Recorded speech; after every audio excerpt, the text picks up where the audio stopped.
And now, Splunk Cybersecurity 60-second charity challenge. Remember the rules. You've got to get through an entire subject today's charity of choice. Good luck. All right. Had some technical difficulties. You never know what you're going to get. I mean, the good news is if I screw up the charity challenge, then it's because I'm going through a tunnel. I didn't see any problems. That's exactly what you sound like. That's exactly. You sound like a transformer. Well, there is more than meets the eye. That is 100% true. Hey, no one's gonna get that reference. No, sadly. Great. Mick, as the 4-time in a row victor, I'm literally just getting ready to pay now. So, who goes first? What are we talking about? Let me give the prompt. So we have CISA is requesting public feedback about cyber incident reporting rules, and this was after a bill was signed into law in March that CISA has to comply with by creating these rules. So people have until November 14th to weigh in on potential policies, terminology, all of that for these rules. So I wanted to ask both of you what you think CISA should consider when drafting these incident reporting rules. So who wants to go first? I would like to say that doing this on a laptop screen versus my normal 40-inch monitor with all the things up has really messed up my flow. So we'll start there. But Mick, your Feng Shou, as you may call it. You're just yes. There you go. Well, as the 19-time victor, I think you should go first. Great. Really appreciate that, Mick. All right. Hold on 1 second, Lucky. Let me get up my absolute lack of preparation here. Okay. Let's go ahead and roll. So, incident reporting for CISA to the U.S. government has been something that's come up quite a bit over the last 20 years. And we've seen a lot of attempts go through. We've seen legislator go through. We've seen the recent the TSA directive actually had this in the first draft, and then they actually had to bring that back and say, never mind, don't report within these specific timelines. The biggest issue that I've always run into in my career when dealing with any sort of incident reporting guidelines is what defines an incident. Now, a lot of organizations have this written down, but unless the federal government enshrines in law exactly what defines an incident, it turns into a lot of almost Roe versus Wade sort of debate around when does it start.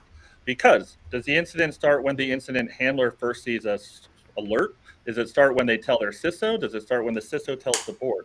So if I have one piece of advice for CISA as they start trying to draft this legislation, is pay careful attention to actually what defines an incident, when it starts, and when that timer begins. Otherwise, it will fail. Great. All right, Mick. What do you have? Okay. Ready? All right. So my feedback, I dig your approach, and please keep doing this. It's going to take longer because you're doing with a little technique I've learned called the right way, listening. Here's why.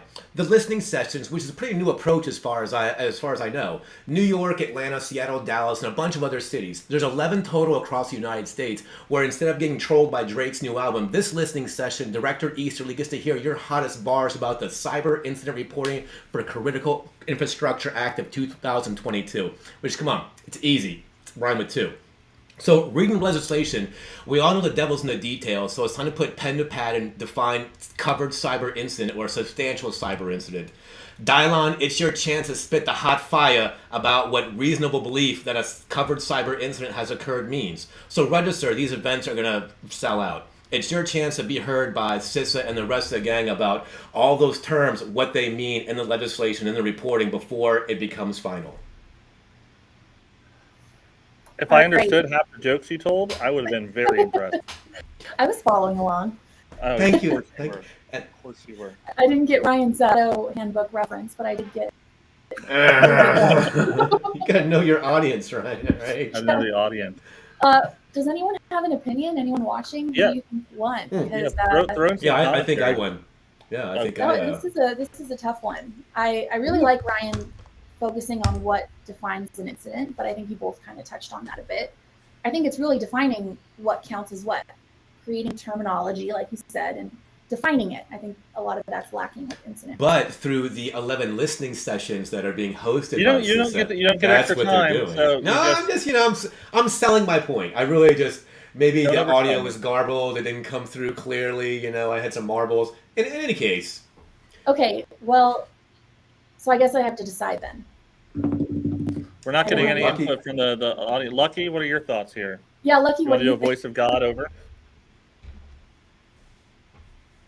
He's like, crap, they want me to go off a mute? Never mind. I don't know. Okay, I'm just going to make an executive decision. Ryan, you win this week. Sorry, Nick. Boom. Ooh. I'm never preparing Ooh. again. There we go. Oh, That's it. No, that doesn't. Next time. Next time. There we go. All right, Mick. Before we close out, you're gonna have to donate to Trevor Project. Show it proudly. No, that was not the 6th win in a row for Mick.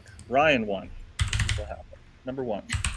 All right. So, yeah, so September is National Suicide Prevention Month, and that's why we chose the charity this week, which is the Trevor Project, which helps provide crisis intervention for LGBTQ plus youth.